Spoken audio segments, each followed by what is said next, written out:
बिस्मिल्लाहिर्रहमानिर्रहीम। अस्सलातु वस्सलामु अलैका या सय्यदी या रसूल अल्लाह व अला आलिका व अस्हाबिका या हबीब अल्लाह।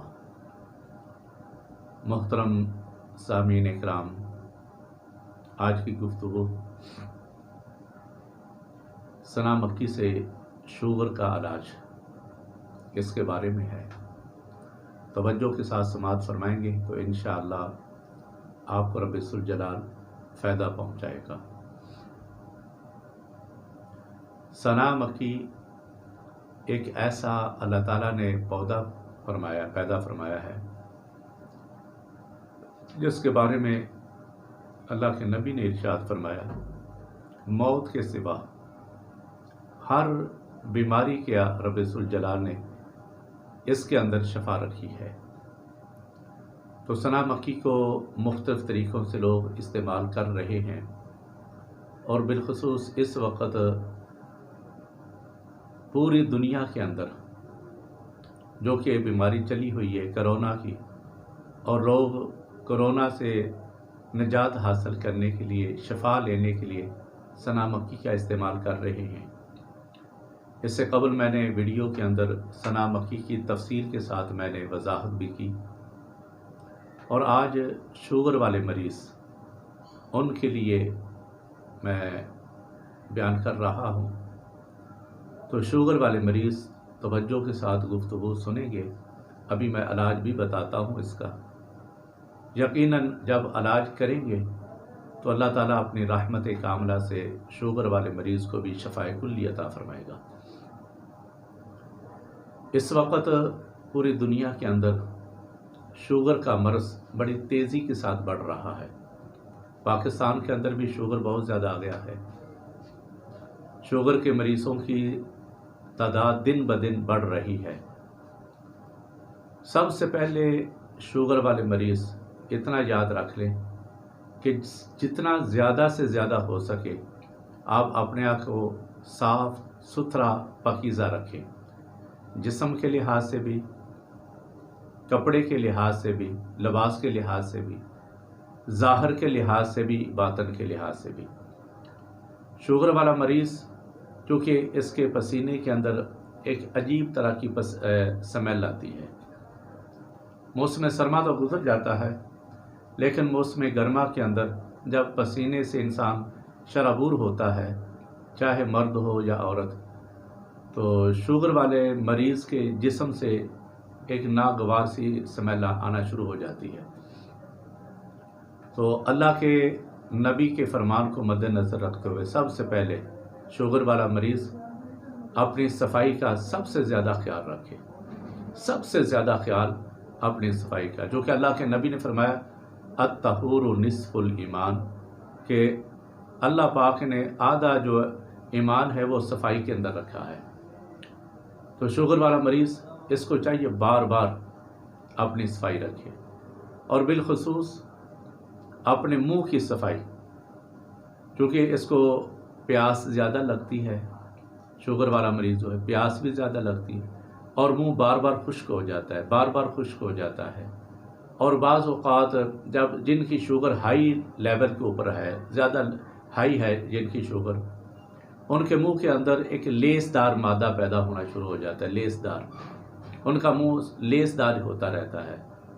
तो शुगर वाला मरीज़ अपने मुंह की सबसे ज़्यादा सफाई, इतनी अपने हाथों की नहीं जितनी अपने मुंह की सफाई करे, मसवाक करे, टूथपेस्ट इस्तेमाल करे, और बार बार कोशिश ये करे कि शुगर वाला मरीज़ दिन के अंदर एक मरतबा गुस्ल और 5 वक्त की नमाज पाबंदी के साथ शुगर वाला मरीज़ अदा करे। यानी इलाज भी मैं भी बताता हूँ, इलाज भी है, इलाज के साथ साथ बंदा अल्लाह की इबादत भी सही तरीके से करे। तो सबसे पहले तो आप 5 वक्त जब नमाज़ पढ़ने के लिए जाएंगे वज़ू करेंगे। इससे कबल मेरा वज़ू वाला बयान वीडियो के अंदर मौजूद है। शुगर वाला मरीज़ वज़ू के फ़ज़ाइल, वज़ू की फ़जीलत, वो बयान मेरा सुने। उसके बाद अगला जो मरहला आता है वो है अपनी सफाई। अपनी जहाँ तक हो सके सफाई रखें। اور تیسری بات، جو آدمی ہے شوگر والا مریض ہے، چاہے عورت ہے چاہے مرد ہے، چاہے بوڑھا ہے چاہے جوان ہے، بالخصوص بوڑھے آدمی، عورت ہے یا مرد ہے، یہ اللہ کی عبادت کرے، نماز پڑھے، توجہ کے ساتھ اپنی نماز ادا کرے۔ بوڑھا آدمی، مرد ہے یا عورت، وہ نماز جب اس نے ادا کرنی ہے تو اپنی عمر کے لحاظ سے بڑھاپے والی نماز نہیں پڑھنی، بلکہ بوڑھا آدمی جب نماز پڑھنے لگے، نماز پڑھے تو وہ نماز کیسی پڑھے؟ نوجوانوں والی نماز پڑھے۔ نوجوانوں والی نماز کیا ہے؟ اچھے طریقے سے آپ نے رکوع کرنا ہے، اچھے طریقے سے آپ نے سجدہ کرنا ہے، اور اچھے طریقے سے سجدوں کے اندر، رکوع کے اندر اپنی تسبیحات پوری پڑھنی ہے۔ سبحان ربی العظیم، سبحان ربی الاعلی، پورے طریقے کے ساتھ۔ یہ نہیں جلدی جلدی سے نماز پڑھی تو فٹافٹ فارغ ہو کر، نہیں، یہ شوگر والے مریض کے لیے ایکسرسائز ہے۔ نماز اس شوگر والے مریض کے لیے بہت بڑا اللہ کی طرف سے عظیم تحفہ ہے۔ تو شوگر والا مریض کیا کرے؟ نوجوانوں والی نماز پڑھے، بوڑھوں والی نہیں۔ جب رکوع کے اندر جائے تو آپ کی پوری ہڈیاں برابر ہونی چاہیے۔ دونوں سجدوں کے درمیان جب بیٹھنے لگیں تو آپ کی ہڈیاں پوری برابر طریقے سے، آپ کی ہڈیاں جو ہیں اپنی جگہ پر آ جائیں۔ رکوع کے اندر بھی رکوع سے فارغ ہوئے، یعنی ابھی آپ اوپر ہو تو ساتھ نیچے آ جائیں، نہیں، بلکہ آپ کی ہڈیاں ہر جسم کی اپنی جگہ پر آ جائیں۔ اتنی دیر آپ نے رکوع کے بعد جو فارغ ہو کے کھڑے ہونا ہے، سمیع اللہ لمن حمیدہ، ربنا لک الحمد، آرام سے پڑھنا ہے۔ تو شوگر والا مریض سب سے پہلے جو میں ابھی بتایا ہے، ہر روز غسل کرے، ہر روز گرمی کے اندر اپنا لباس چینج کرے، تیسرے مرحلے میں اپنے منہ کی صفائی رکھے بار بار، چوتھے مرحلے کے اندر نماز کی پابندی کرے۔ یہ سمجھے کہ میں نے ایکسرسائز کرنی ہی کرنی ہے، آپ چاہے بیمار ہیں، جیسا بھی ہے، بیٹھ کے نماز نہیں پڑھے، نوجوانوں والی نماز کھڑے ہو کے نماز پڑھے۔ اور اب آتے ہیں اس کے علاج کے لیے، تو اللہ کی بارگاہ میں علاج بھی کریں اور علاج کے ساتھ ساتھ دعا بھی کریں۔ نماز پڑھی، اس کے بعد اپنے لیے، آپ کے گھر والوں کے اندر جو بیمار ہے، شوگر کے مرض کے اندر مبتلا ہے، اس کے لیے آپ دعا کریں۔ اس کے بعد اگلا مرحلہ آتا ہے اس کا علاج۔ تو اس کے علاج کے اندر میں 4 چیزوں کا تذکرہ کر رہا ہوں۔ چاروں چیزیں آپ نے اس کے اندر شامل کرنی ہے، اور چاروں چیزیں ہی سستی ہیں، مشکل کوئی نہیں، بالکل سستی ہیں۔ اور ان چاروں چیزوں کے اندر سب سے پہلے آپ نے کیا لینی ہے؟ سنا مکی، اور دوسرے مرحلے میں آپ نے لینی کلونجی، تیسرے مرحلے میں آپ نے لینا ہے تمہ، اور چوتھے مرحلے میں آپ نے لینی ہے اجوائن۔ اگر آپ کا کوئی ساتھی حج پر جا رہا ہے یا آ رہا ہے، آپ یہ کوشش کریں یہ 3 چیزیں وہاں سے منگوائیں، سنا مکی، کلونجی اور اجوائن۔ تمہ ادھر سے بھی مل جاتا ہے، اگر ادھر سے نہ ملے، مکہ کے بازاروں کے اندر یا مدینہ منورہ کے بازاروں کے اندر یا احد پہاڑ کے قریب، اسی انداز میں مختلف زیارات کے، جبل نور کے قریبی لوگوں نے اپنے سٹال چھوٹے چھوٹے لگائے ہوتے ہیں، وہاں سے مل جاتی ہیں۔ اگر وہاں سے نہیں آپ منگوا سکتے تو ادھر سے آپ بھی پاکستان سے کسی بھی پنساری کی دکان سے یہ چاروں چیزیں لے سکتے ہیں۔ آپ نے ان چاروں چیزوں کو آدھی آدھی چھٹانک، یعنی سب کا وزن ایک جیسا، سنا مکی بھی آدھی چھٹانک، کلونجی، تمہ، اجوائن، یہ چاروں چیزیں آپ نے آدھی آدھی چھٹانک لینی ہے، اور آدھی آدھی چھٹانک لا کر گھر کے اندر آپ ان کو صاف کریں، چونکہ اللہ کے نبی کا فرمان، سنا مکی کے اندر شفا، موت کے سوا ہر بیماری کے لیے شفا۔ کلونجی دوسرے مرحلے میں آتی ہے، کلونجی کے اندر بھی اللہ کے نبی نے فرمایا موت کے سوا ہر بیماری کا علاج، شفا ہے اس کے اندر۔ اور تیسری چیز آتی ہے اجوائن، چونکہ شوگر والا مریض زیادہ میڈیسن کھا کھا کے اس کا معدہ خشک ہو چکا ہوتا ہے، تو شوگر والا مریض اپنے اندر قبض نہ ہونے دے، ہر روز موسم کے لحاظ سے تھوڑا سا پھل لازمی کھائے۔ اگر پھل نہیں کھائے گا شوگر والا مریض تو اس کا معدہ جو وہ جام ہونا شروع ہو جاتا ہے، پھر قبض ہو جاتی ہے۔ تو कब्ज़ शुगर वाला मरीज़ हरगिज़ ना होने दे। तो इसलिए इसके अंदर अजवाइन डाली गई है।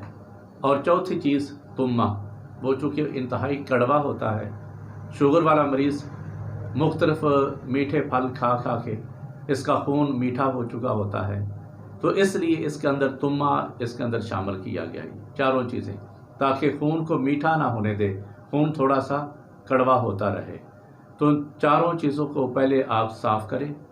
साफ़ करने के बाद ग्राइंडर के अंदर, हर घर के अंदर ग्राइंडर मशीन पड़ी है जिसके अंदर आप मसाला वगैरह पीसते हैं या जूस वगैरह बनाते हैं। ग्राइंडर तो हर घर के अंदर है। चारों चीज़ों को आप ग्राइंड करें। ग्राइंड करने के बाद एक फक्की सी बन जाएगी। तो हर रोज़ 2 मरतबा आप खाना खाने से बेहतर है सुबह नमाज फजर के बाद जब नमाज पढ़ के आएँ, सबसे पहले आप ये फक्की थोड़ी सी, इतनी सी, ये आपको नज़र आ रही, इतनी सी फक्की चम्मच के ऊपर रख के या जैसे भी है आपने खानी है। और उसके बाद रात को भी आपने जब खाना खा चुके उसके बाद आपने ये खानी है। अगर ज़रूरत महसूस करें तो दोपहर के वक्त भी इतनी सी फक्की खाएं। और जब फक्की खाएंगे तो इंशाअल्लाह अल्लाह पाक अपने फजल से, चूँकि सारे डॉक्टरों की बात गलत हो सकती है, सब पूरी दुनिया की बात गलत हो सकती है, जो लोग कहते हैं हर एक की बात गलत हो सकती है, इतना याद रखें अल्लाह के प्यारे महबूब हुजूर सल्लल्लाहु ताला अलैहि वसल्लम की बात गलत नहीं हो सकती। अल्लाह के महबूब ने इरशाद फरमाया इन दोनों चीज़ों के अंदर शफा है, कलवंजी के अंदर भी, सना मक्की के अंदर भी। और दरमियान में 2 चीज़ें और ऐड की हैं, तुम्मा और अजवाइन। ये अजवाइन शुगर वाले मरीज़ के लिए बहुत बेहतरीन है, जो कि इसको कब्ज़ ना होने पाए। तो आप ये चारों चीज़ें कूट के फक्की बना के अपने घर के अंदर रखें। और शुगर वाला मरीज़ सुबह नमाज पढ़ के नहार मुँह इतनी सी फक्की खाए और उसके बाद रात को भी खाए। अगर ज़रूरत महसूस हो तो दोपहर के वक्त भी इतनी सी आप खा सकते हैं। इंशाल्लाह ये आप अपने घर के अंदर जहां आपकी मेडिसिन पड़ी है वहां ये आपकी इतनी सी, यानी ये फक्की भी मौजूद होनी चाहिए। आप इसको अल्लाह के नबी की सुन्नत भी समझें, अल्लाह के नबी का फरमान समझ के आप ये इलाज करें। इंशाअल्लाह जब आपके दिल के अंदर ये बात आ जाएगी ना कि अल्लाह के महबूब ने फरमाया इसके अंदर शफा है, जब आपके दिल के अंदर आ जाएगी इसके अंदर शफा है, तो यकीनन अल्लाह पाक अपनी रहमत कामला से शुगर वाले मरीज़ को शफाए कुल्ली अता फरमाएगा। अल्लाह पाक हम सब को सुन्नत के मुताबिक अपना इलाज करने की अल्लाह पाक तौफीक अता फरमाए। व आखिरु दावाना अल्हम्दुलिल्लाहि रब्बिल आलमीन। अस्सलामु अलैकुम व रहमतुल्लाहि व बरकातुहू।